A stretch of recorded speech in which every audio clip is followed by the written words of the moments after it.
A linear transformation T is a function that eats vectors and spits out vectors, and which obeys the two rules T of u plus v equals T of u plus T of v, T of a times u equals a times T of u.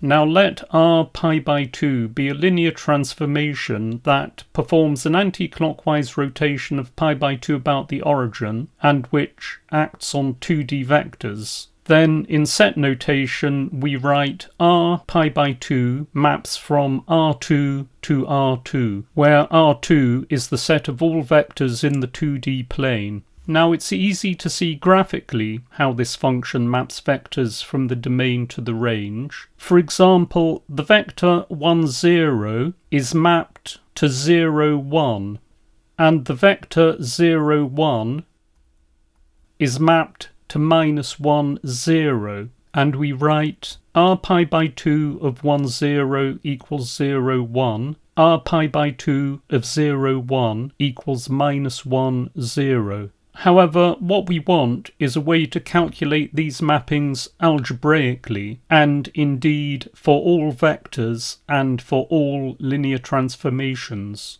In this video, we only consider the mappings of 2D vectors, which is those from R2 to R2. Suppose we have a function f which maps from the reals to the reals, and where f of x equals x squared. Then f of 1 equals 1, f of 2 equals 4. And we can illustrate those mappings via a set diagram as shown. A value produced by a mapping is called an image, and here the images are 1 and 4, and they are shown in green. An image is the output value of a function given a particular input value. And so the image of 1, 0 under the mapping R pi by 2 is 0, 1, and the image of 0, 1 is -1, 0. Now, if we want to find an algebraic method to compute the image of any linear transformation, then we can only use those algebraic properties common to all linear transformations, i.e. T of u plus v equals T of u plus T of v, T of a times u equals a times T of u. And in addition, as we want to be able to calculate the image of any vector, we must rely on those properties of vectors that are common to all vectors.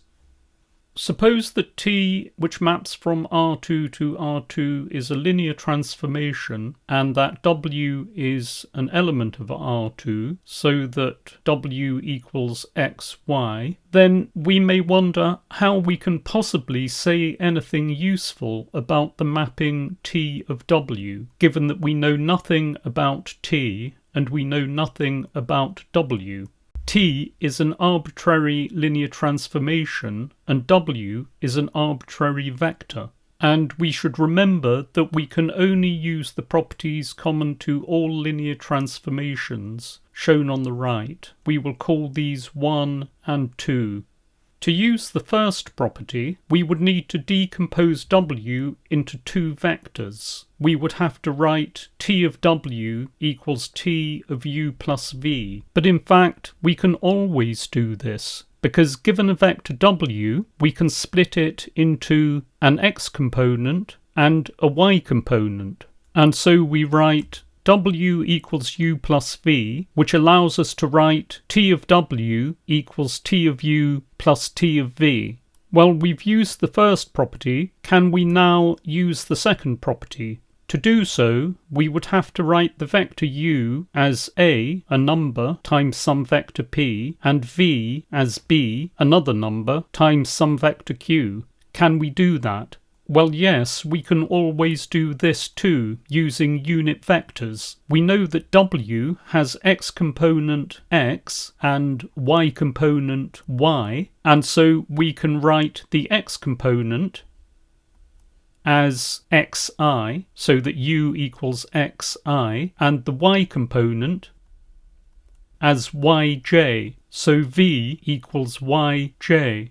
So we write u equals xi, which equals x times 1, 0, v equals yj, which equals y times 0, 1. And so t of u plus t of v becomes t of xi plus t of yj. We now apply rule 2 to write x times t of I plus y times t of j, which we can write in the form x times t of 1, 0 plus y times t of 0, 1. And so t of xy equals x times t of 1, 0 plus y times t of 0, 1. And at this point, we can go no further.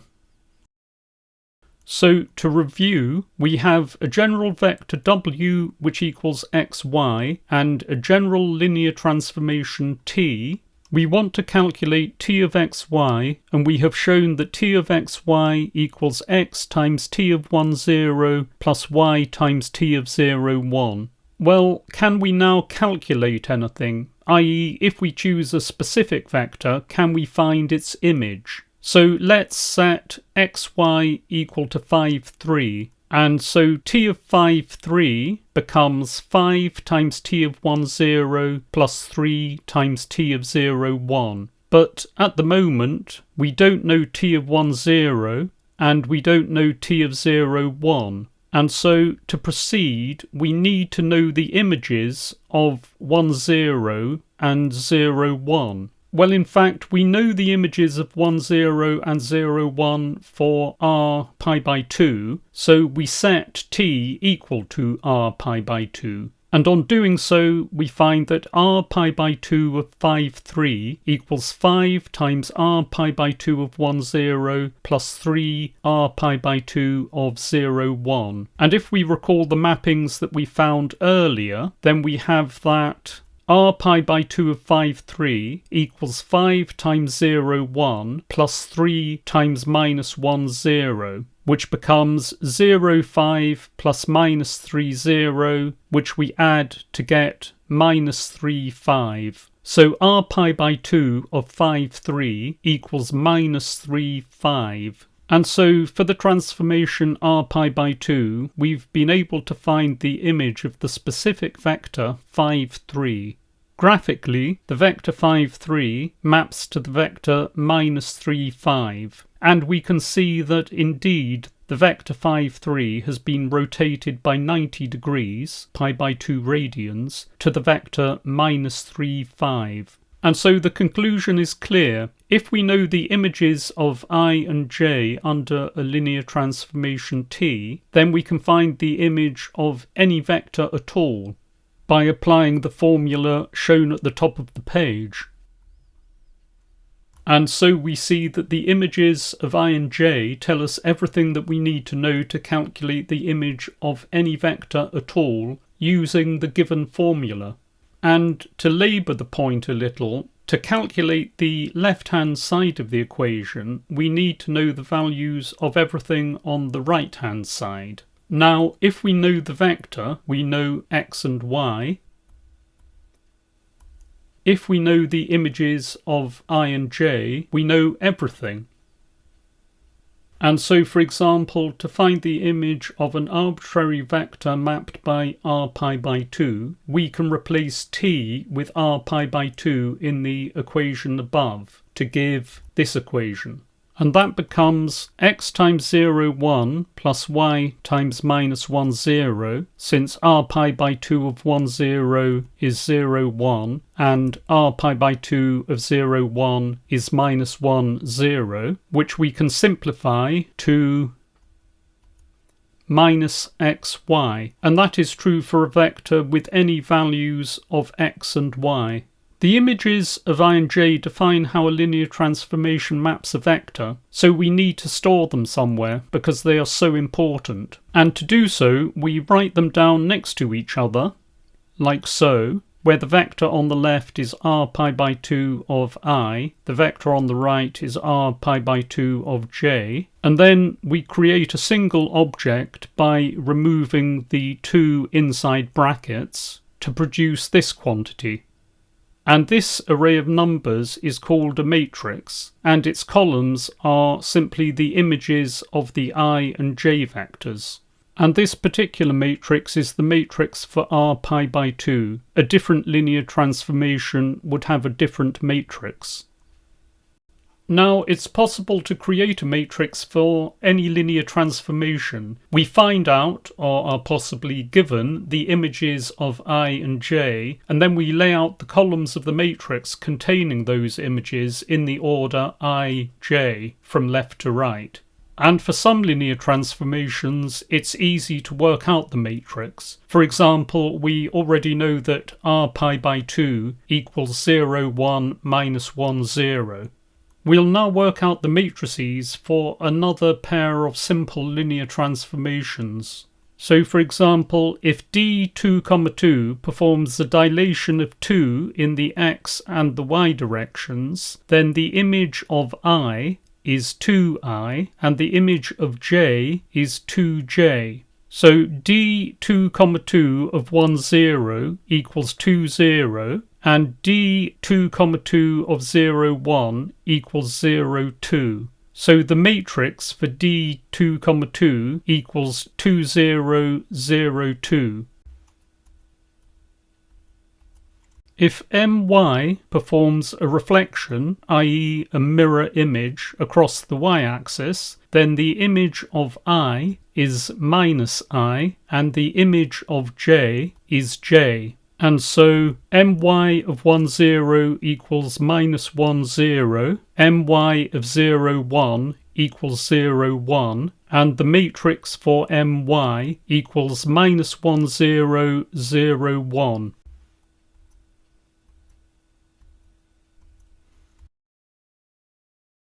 Now let's consider the mappings of I and j under a general linear transformation T.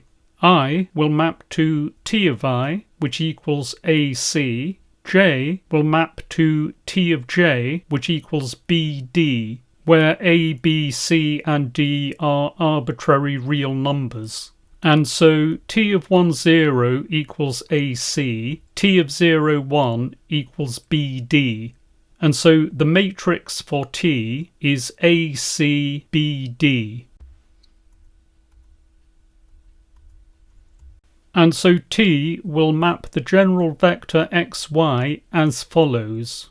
T of xy equals x times T of 1, 0 plus y times T of 0, 1, which equals x times AC plus y times BD, which simplifies to ax plus by cx plus dy. And usually we write this calculation using the matrix form of T as follows.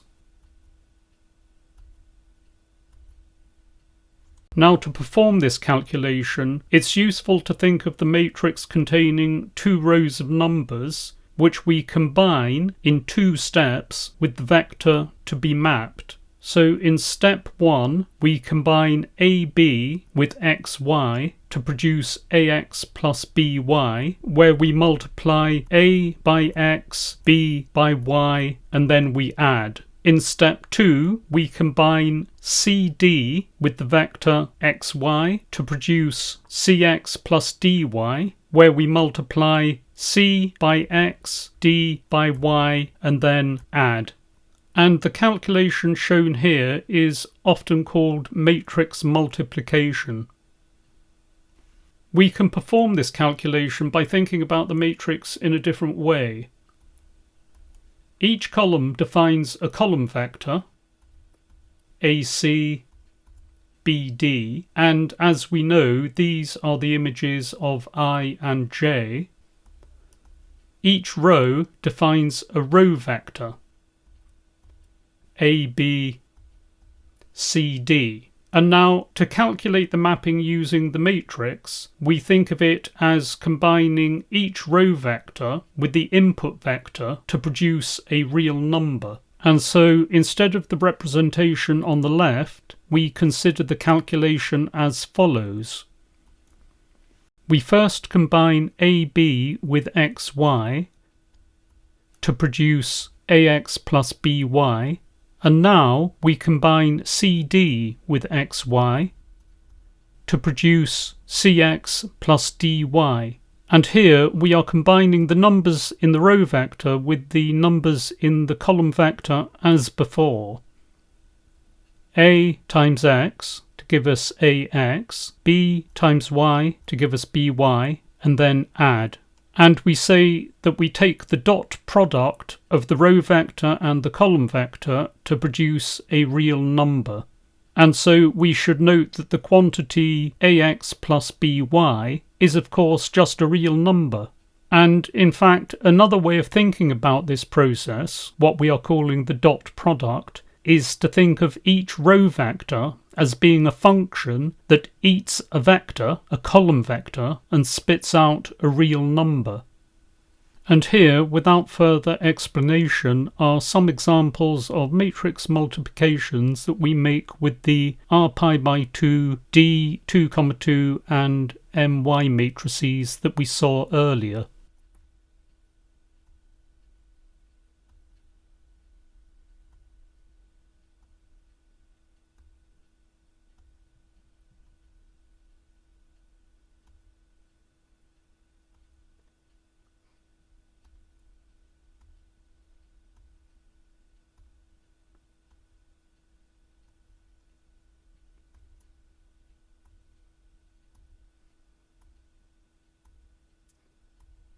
And here is an example of a linear transformation implemented as a matrix multiplication that maps a vector to itself, and it uses a so-called identity matrix.